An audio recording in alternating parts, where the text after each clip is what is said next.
Umat beriman yang terkasih, selamat pagi dan selamat berjumpa kembali dalam Renungan Pagi.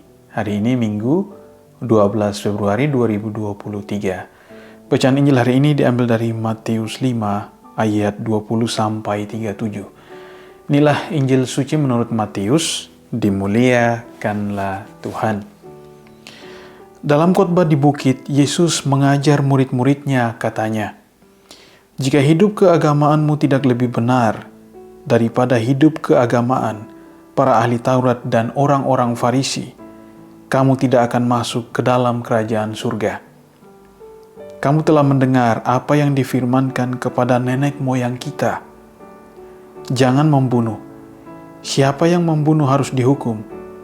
Tetapi aku berkata kepadamu, setiap orang yang marah terhadap saudaranya harus dihukum. Kamu telah mendengar firman, jangan berzinah. Tetapi aku berkata kepadamu, barang siapa memandang perempuan dengan menginginkannya, dia sudah berbuat zina di dalam hatinya. Kamu telah mendengar pula apa yang difirmankan kepada nenek moyang kita, jangan bersumpah palsu, melainkan peganglah sumpahmu di depan Tuhan. Tetapi aku berkata kepadamu, janganlah sekali-sekali bersumpah. Jika ya, hendaklah kamu katakan ya. Jika tidak, hendaklah kamu katakan tidak. Apa yang lebih daripada itu berasal dari si jahat."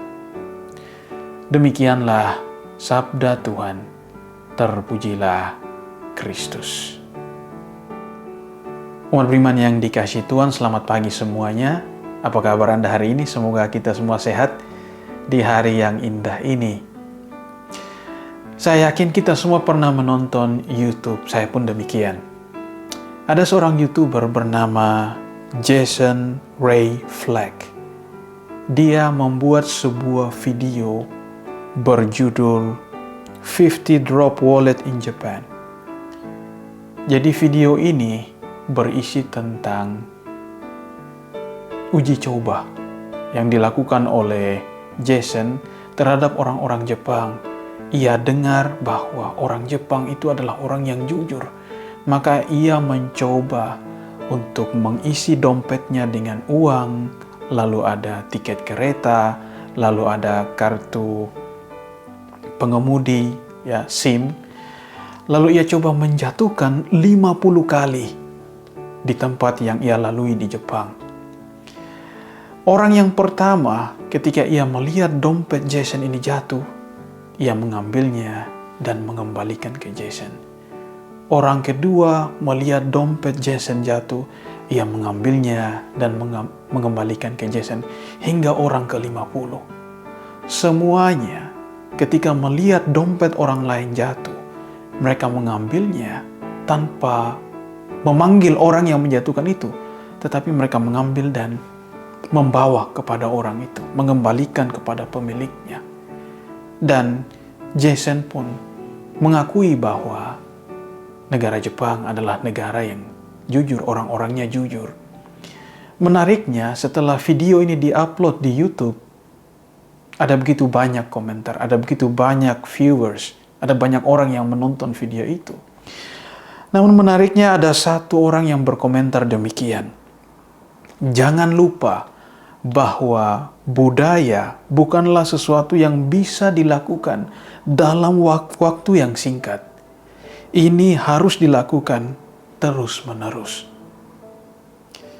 Umat beriman yang terkasih, Yesus mau menggarisbawahi tentang hidup jujur di hadapan Allah dan di hadapan sesama. Jujur berarti mengatakan dan melakukan apa adanya. Jujur berarti tidak dibuat-buat. Jujur berarti natural. Dan ini sejalan dengan Injil hari ini. Pada bagian akhir Injil hari ini, Yesus mengatakan demikian. "Jika ya, hendaklah kamu katakan ya. Jika tidak, hendaklah kamu katakan tidak. Apa yang lebih daripada itu berasal dari si jahat." Yesus melalui Injil hari ini mau mengingatkan kepada orang-orang Farisi dan ahli-ahli Taurat bahwa penting hidup jujur di hadapan Allah dan juga di hadapan sesama. Yesus tahu bahwa sebagian dari mereka tidak hidup jujur di hadapan Allah. Mereka menggunakan aturan untuk kepentingan diri mereka sendiri. Umat beriman yang terkasih, kita ingat kisah ketika Yesus marah di bait Allah.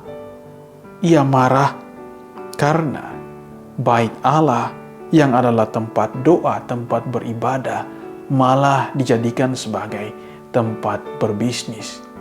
Memang betul, kehadiran penjual hewan penukar uang di situ sangat membantu kebutuhan orang-orang yang jauh dari bait Allah, yang jauh dari tempat berdoa.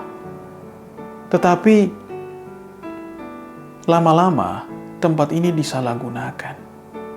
Awalnya tempat ini sebagai alternatif untuk membantu orang-orang yang dari jauh untuk membeli hewan dan mempersembahkan kurban di bait Allah, untuk membantu orang-orang yang dari jauh menukar uang dan untuk kepentingan di tempat itu. Tapi lama-kelamaan orang lebih mementingkan bisnis, orang lebih mementingkan berdagang daripada kegiatan inti di bait Allah untuk berdoa, untuk puji-pujian, dan juga untuk mendengarkan ajaran dari ahli-ahli Taurat.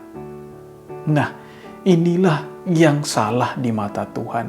Inilah yang tidak benar di mata Yesus. Inilah yang tidak berkenan di mata Yesus. Maka Yesus pun menegur mereka dengan cara demikian. Umat beriman yang terkasih, apakah orang Farisi dan ahli Taurat ini mereka tahu bahwa membiarkan banyak orang berjualan di bait Allah, banyak orang berbisnis akan mengganggu kegiatan di bait Allah? Tentu saja mereka tahu. Tetapi mereka membiarkan hal itu terus terjadi. Maka Yesus melalui Injil hari ini mau menegaskan kembali bahwa Ia datang bukan untuk meniadakan hukum Taurat. Ia datang untuk menggenapinya. Hanya saja dengan cara yang berbeda, dengan sudut pandang yang berbeda. Maka mari saudara-saudariku, kita semua masih berjuang untuk hidup benar, untuk hidup jujur di dunia ini. Tetapi saya yakin dan percaya kita bisa memulainya dari hal-hal yang kecil, dari hal-hal yang sederhana, seperti yang dilakukan oleh orang Jepang tadi.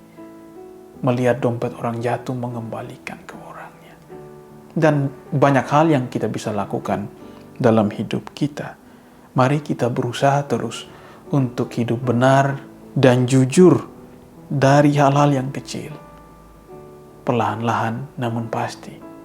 Ibarat kata, peribahasa kuno mengatakan, sedikit-sedikit lama-lama menjadi bukit. Semoga kita hari ini pun senantiasa melakukan kebaikan dari hal-hal yang kecil hingga hal-hal yang besar. Tuhan Yesus memberkati kita. Amin.